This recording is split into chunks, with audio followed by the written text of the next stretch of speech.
We're going to be putting the 3.5-inch rough country kit on the 2019 to 24 GMC Sierra, and the same thing on the Silverado. You got blocks, full of struts, rear shocks. Should be a nice kit. All right, safety first. Put it on jack. Having to go in there and push the button, turn the car on, unlock the steering wheel to turn the wheels to get your brakes off. Just go ahead and pop this off. Then you can turn it. Zip your bolts out of your car. You may have noticed this truck already has the leveling spacer under the strut. We're going to take it out with a strut here. Take these 17 millimeters out and them 3 nuts up here. And we're going to pull the strut. Right, this is a 6 millimeter Allen inside the upper ball joint. This is a 18 millimeter wrench.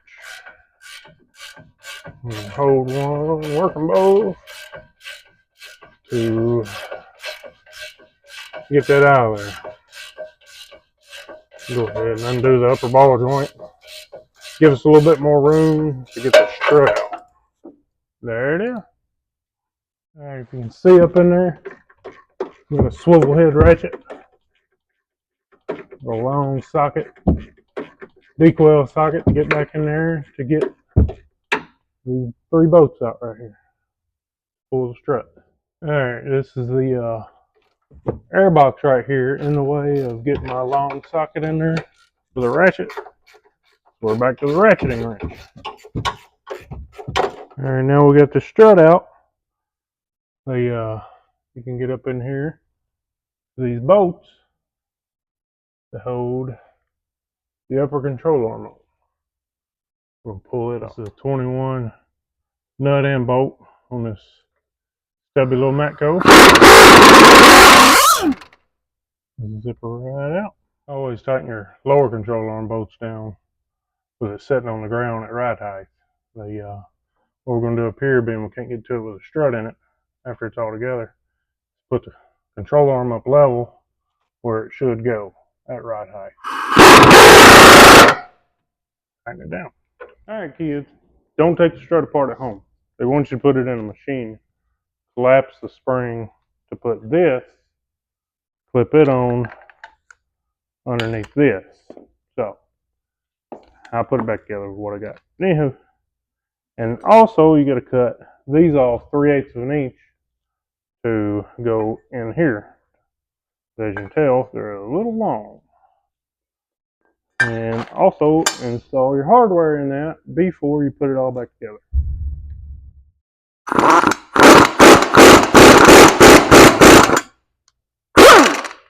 As you can tell, you don't need to hammer it down too far because the shank on the bolt is longer than the metal is thick.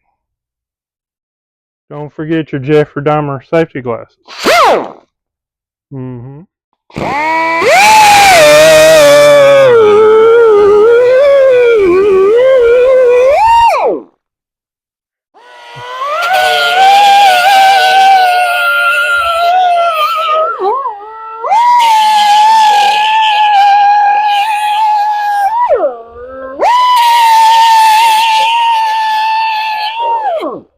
Clean them up a little bit. Take them a wire brush. Before you stretch your axle boots out and tear them up, go ahead and pull the nut off. That is a 36 millimeter. Pull it off. Give that axle some slack. We got the new strut. Not a new strut, new parts on the strut. Spacer on top. And the new nuts on top are 15s. We got everything on there. Jack under it to jack it up where you ain't got to work so hard on getting your nuts on. It's all put back together. We got our brakes back on with the 2 big bolts back here that holds the caliper bracket. Big axle nut. The struts in. Upper ball joint. Never had the lower loose. Tie rod ends back tight. Everything in there. Always go back, double check. Make sure everything is tight. Go do the other side. But what I'm saving for last is this bracket here that drops the sway bar. This side has a D for drivers, the other side has a P in it for passenger. It comes with all new hardware to drop it. Come back, use the original bolts for the top of it back into the frame. Hey, I want to do that both sides at the same time. And the bolts in the strut come with new bolts to put there too.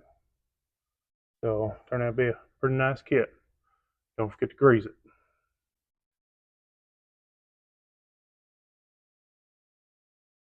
Alright, get your bracket on, installed. It'll only go one way. They're marked passenger and driver. Got the bolts hanging out the bottom where you can see the thread and you know they're tight.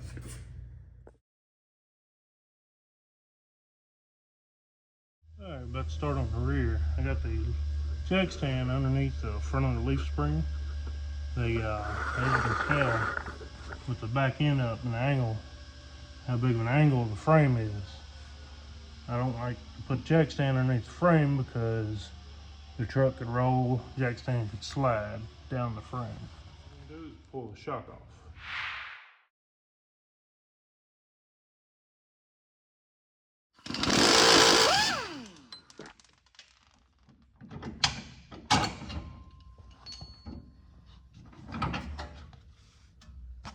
Get the shock out of the way. The jack is underneath the shock mount. We're going to pull the U-bolts off to get ready for the blocks.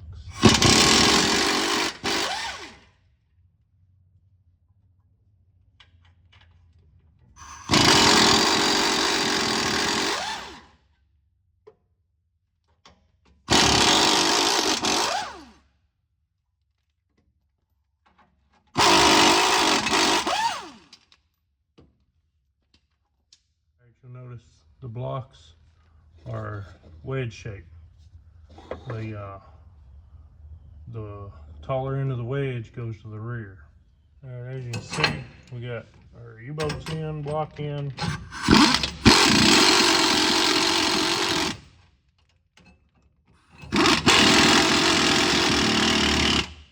We'll run them up. I like to see the exact same amount of bolt hanging out of the nut. All four corners. Now we got all of our U-bolts leveled out. We're going to go in and do what's probably the most important part of this job. With our torque wrench. Torque these dudes down to 90 foot-pounds.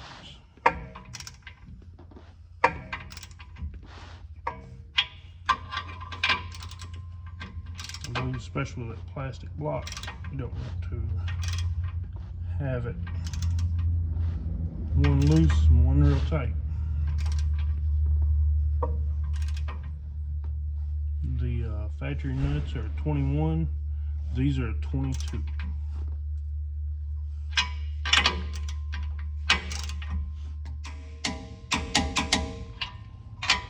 There we go.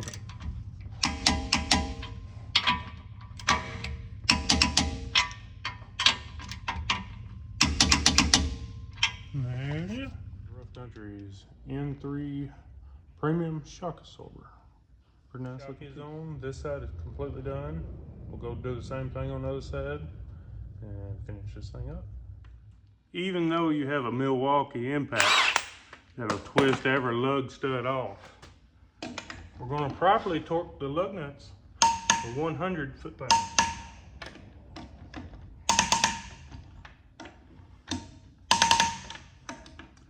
Thanks for watching. God bless and have a great day.